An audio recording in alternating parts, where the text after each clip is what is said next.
Продолжаем эфир. На важные для экономики Абхазии проекты за последние 2 года направили 13,5 миллиардов рублей российских инвестиций. Среди них 10 проектов по программе льготного кредитования. На них выделено 6 миллиардов рублей. Это гостиницы, заводы. И один из проектов – это припортовой контейнерный терминал.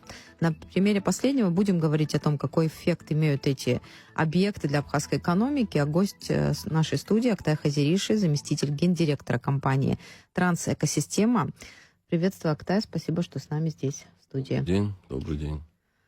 Терминал заработал, можно сказать так, официально в конце прошлого года. И вот уже у вас были планы, что к марту 2025 года вы сможете вот в системном таком рабочем режиме наладить работу. Расскажите, как сейчас у вас обстоят дела?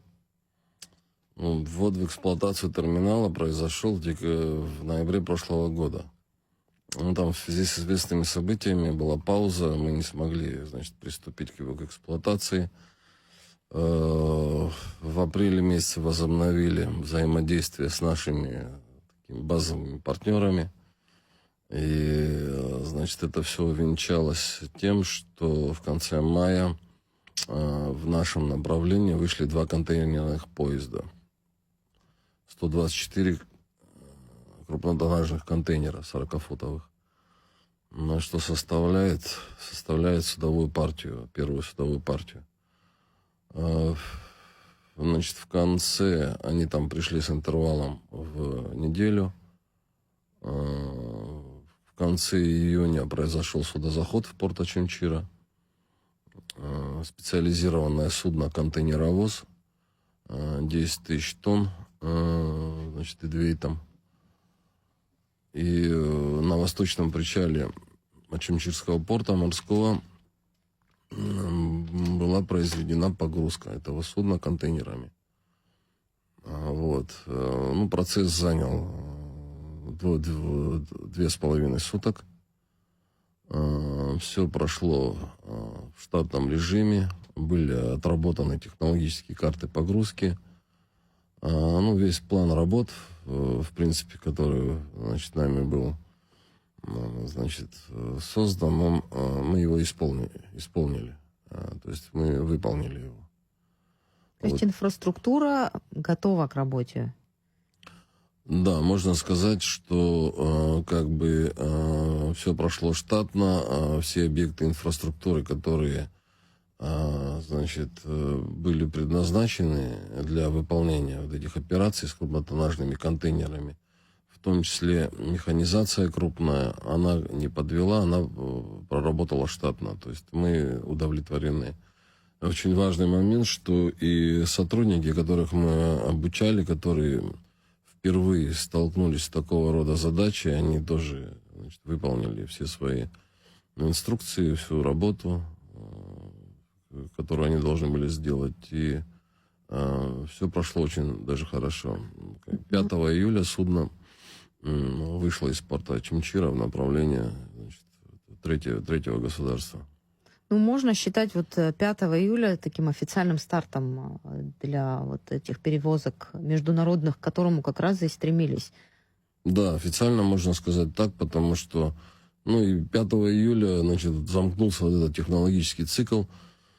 То есть мы для себя и нашим контрагентам, потенциальным клиентам показали, что инфраструктура транспортная Республики Абхазия готова в нормативные сроки перерабатывать крупнотоннажные контейнеры интермодальным способом, то есть сухопутье, терминал и погрузка на морское судно. Но, в общем-то, сам терминал рассчитан в том числе для перевозки грузов, и в том числе в Россию из Абхазии. Давайте немного вообще слушателям напомним, что это за проект. 740 миллионов рублей – это кредит, который был предоставлен абхазским бизнесменам для реализации этого проекта российской стороной.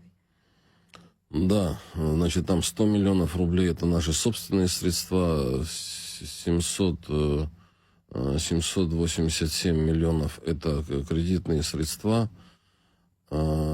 значит, и компании «Инвесткапитал». Это вот программа льготного кредитования проектов важных в Абхазии.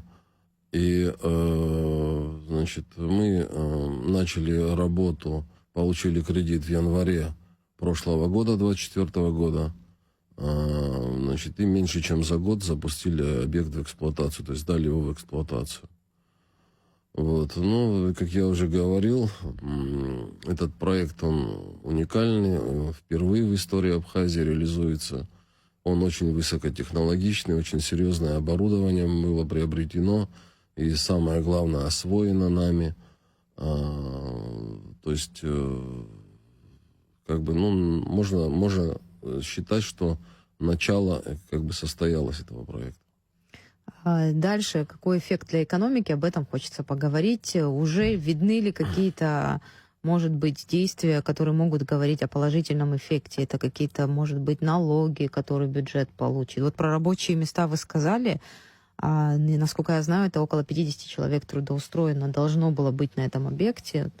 Это один из пунктов. Какие еще вы могли бы перечислить? Какой эффект создает для абхазской экономики положительный эффект? Или пока рано вообще подсчитывать вот? Ну, наверное, да. Я думаю, пока рано, потому что два поезда пришли, мы их, значит, отработали, можно сказать, это такая тестовая партия. Сейчас вот в нашем направлении тоже два. Вот в данный момент разгружается 4-й поезд у нас на терминале.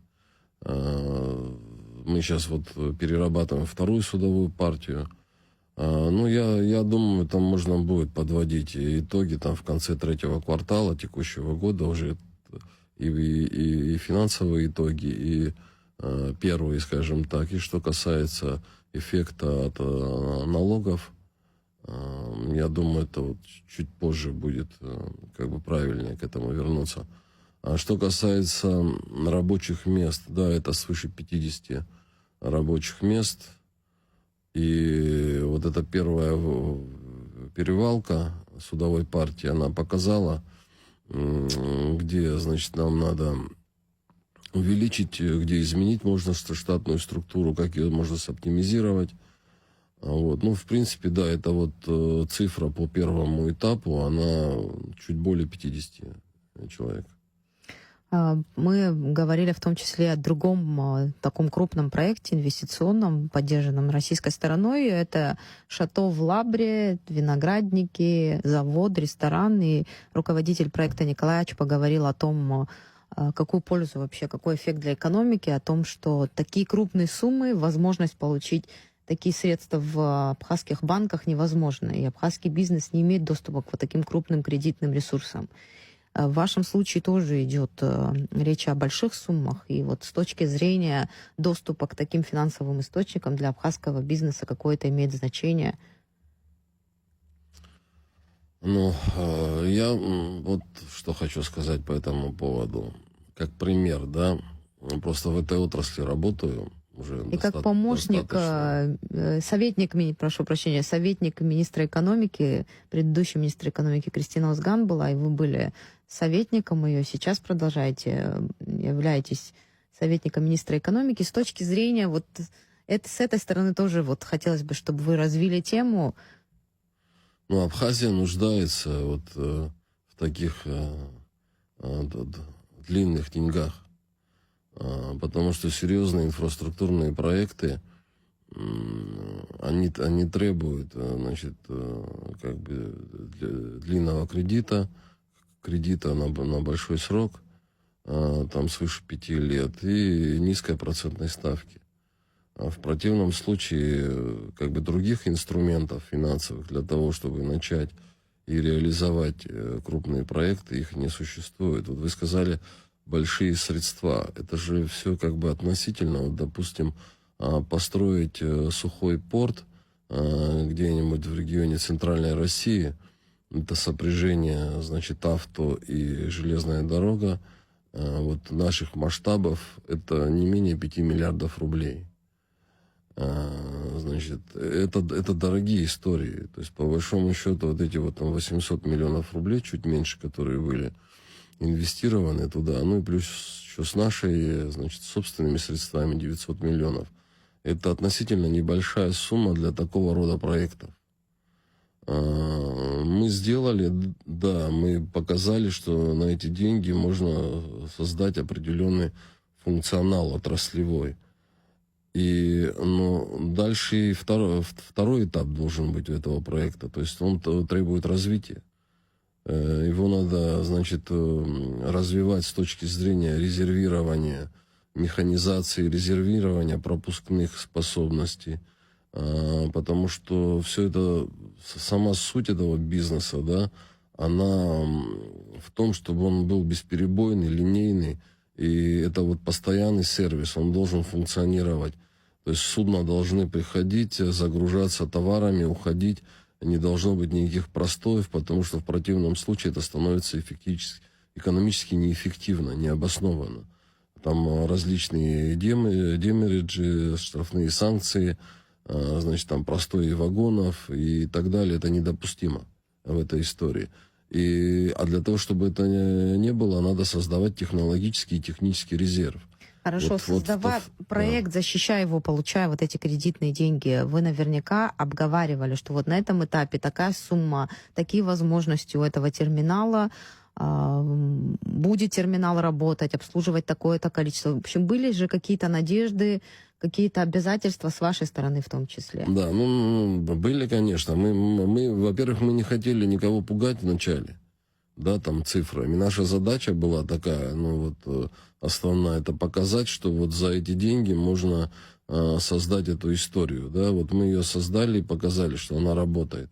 Дальше уже сейчас рассматривается вопрос, то есть люди понимают, с которыми мы работаем, имеется в виду кредитная организация, где у нас узкие места, где сильные места, они, значит, оказывают нам содействие в доп. Финансировании. Вот сейчас мы собираемся приобретать второй, значит, кран большой грузоподъемности для того, чтобы как бы вот эту вот техническую составляющую замкнуть ее, да, то есть чтобы она была полноценна, вот с точки зрения резервирования, о чем я говорил. И да, конечно, значит, наши партнеры это понимают. И то, что будет второй этап, то, что он должен был быть, это было известно на начальном этапе. Дальше, значит, только развитие необходимо, увеличение пропускных способностей, увеличение количества объемов и доведение их до вот оптимальных размеров, значит, оптимальных параметров. А с точки зрения бизнеса, кто заинтересован в этих перевозках? Есть ли сейчас с их стороны запросы, в какие страны, куда и как можно было бы этот терминал использовать? Понятно, Россия, Абхазия. Вот это направление, оно развивается сейчас. Мы сейчас про третьи страны тоже поговорим. Вот первый этап проекта 5 июля вы сказали, что вот старт был, а вот между Абхазией и Россией как работает этот терминал? Смотрите, чтобы, значит, раскрыть этот вопрос, да, вот с точки зрения востребованности, вы говорите, насколько это востребовано. Вот важно, наверное, начать вот с чего, что контейнерные перевозки, они, значит, перевозка контейнеропригодных грузов, допустим, если сравнивать, то в странах Западной Европы и Северной Америки 80% контейнеропригодных грузов перевозится в контейнерах. Что касается Российской Федерации, стран СНГ, то этот показатель в районе 20%. То есть это говорит о том, какой потенциал существует для их роста. Рост контейнерных перевозок, он наблюдается из года в год.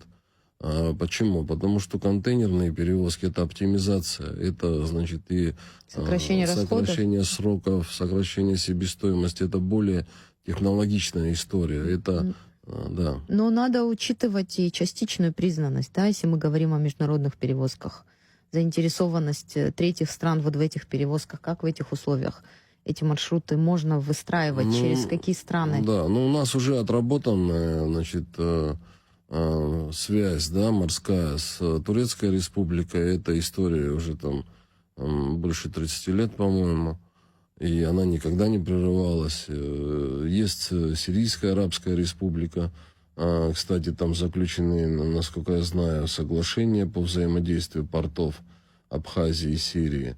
Это направление тоже, значит, интересно, его надо развивать, и все предпосылки к этому есть. Ну и я думаю, это страны Средиземноморского бассейна, это север Африки, это Ближний Восток, это вот то, что находится вот на этом плече, там, морском, там, ну, не коротком, но, можно сказать, среднем, да, вот куда достают эти фидерные суда. Очень важно, кстати, что увидели, что мы можем десятитысячники грузить, потому что десятитысячник — это уже такое серьезное морское судно торговое, то есть по объему. И оно позволяет, значит, перевозить грузы с оптимальной стоимостью фрахта, ну, конкурентной стоимостью фрахта. Вот. Я думаю... Ну и, конечно же, мы надеемся, что Абхазию будут признавать с каждым годом все больше и больше стран. Так что надо с оптимизмом смотреть. Ну, это вопрос будущего. А пока вот реалии, в которых мы существуем, в связке с железной дорогой, если говорить о том, железная дорога развивается, расширяет свои возможности. В этом смысле, как это влияет на вас и как вы влияете, в свою очередь, на железную дорогу? Может быть, какие-то совместные проекты? Мы взаимодействуем с Абхазской железной дорогой. Она нам оказывает содействие. Мы заключили с ними договора долгосрочные. Они вкладывают в инфраструктуру, которая, значит, напрямую с нами связана.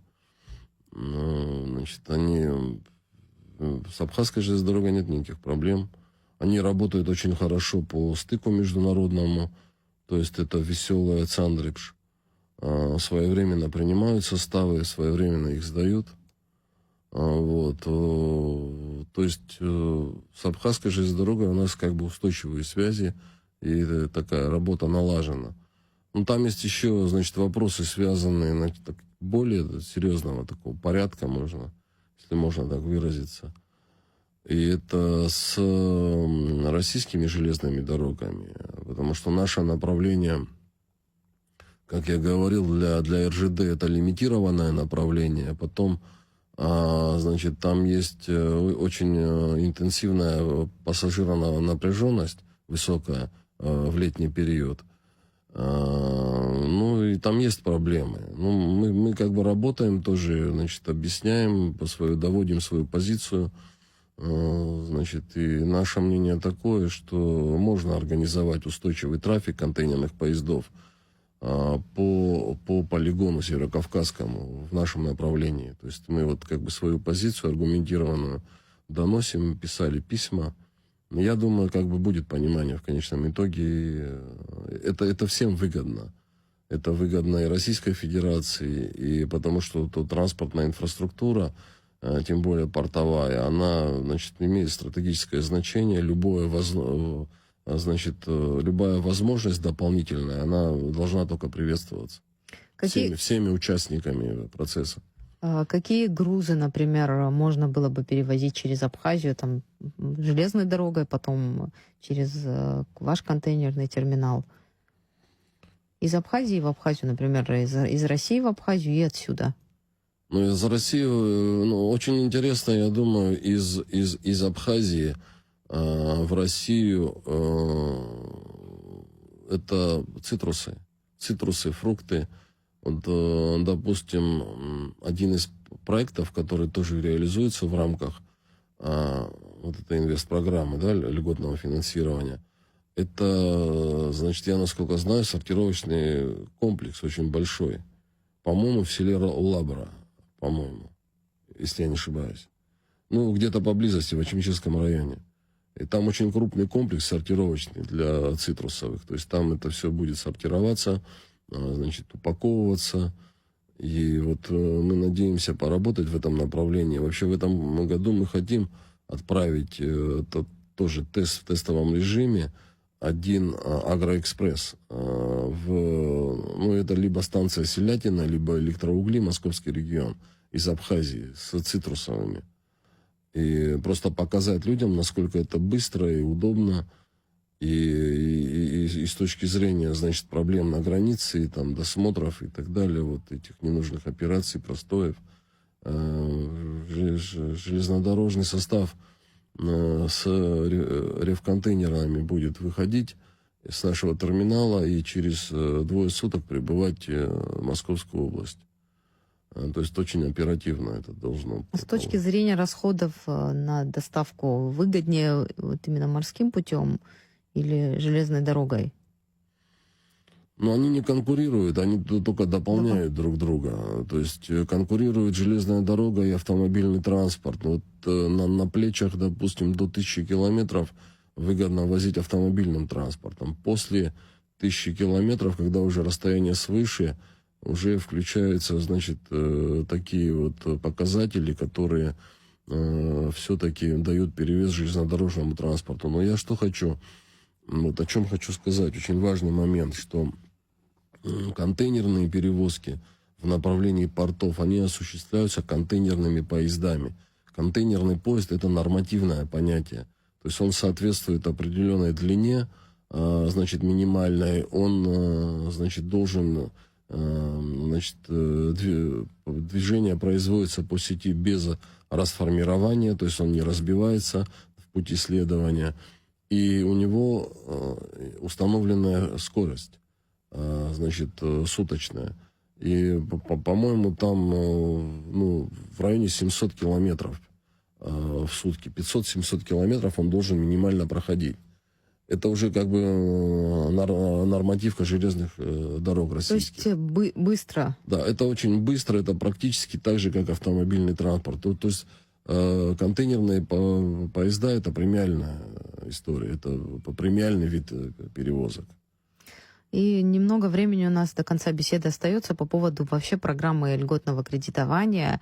Вот эти 740 я назвала, 880 сказали миллионов, которые получили от российских банков. Возврат этих средств, как бизнес с этим справляется и вообще условия, по которым предоставляют эти кредитные деньги, насколько они удобны, как вы это оцениваете? Ну, это сама цифра, 6%, она говорит обо всем.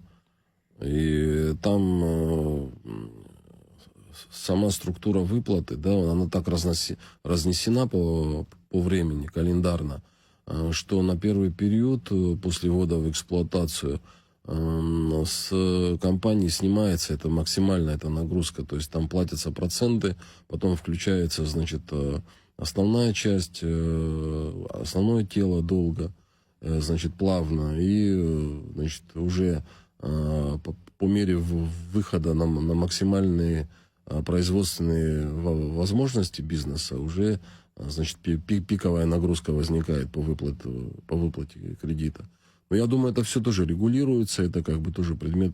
То есть по нашей практике кредитная организация, значит, Инвесткапитал российская, она ведет себя очень гибко, ну, в то же самое время они как бы строги с точки зрения, значит, то есть у них много финансового права. Они контролируют, они, значит, требуют предоставления тех или иных документов оперативно. То есть это постоянная работа с ними, значит, постоянная работа, и как бы она и дисциплинирует внутренне нас, и я думаю, там только одни, значит, позитивные могут быть отзывы по взаимодействию с ними. Ну и последнее, вот чтобы выйти на максимальной мощности, если коротко ответить на этот вопрос, мы немного, да, начали обсуждение этого вопроса, но вот подытожить, что сейчас необходимо, какие шаги? Ну, шаги предпринимаются, работа идет постоянно во всех направлениях. И по линии Абхазской железной дороги, по линии пароходства морского. Кстати, вот о них, да, тоже необходимо упомянуть. То есть вот очень слаженно они работали и по заходу этого судна, и выводу его, и оказывали содействие во время погрузки. Пароходство нам оказало содействие очень большое, Абхазское морское пароходство. Вот. По линии наших РУПов, и с РЖД мы находимся в переписке. Тоже через наши уполномоченные органы. Минэнерго, Минэкономики. То есть работа идет. Актай, Спасибо вам большое, что были с нами в студии. Наша беседа подошла к концу. Благодарю вас. Нашим слушателям я напомню, на студии был Актай Хазириши, заместитель гендиректора компании «Трансэкосистема». Мы говорили о работе контейнерного терминала в Очимчире.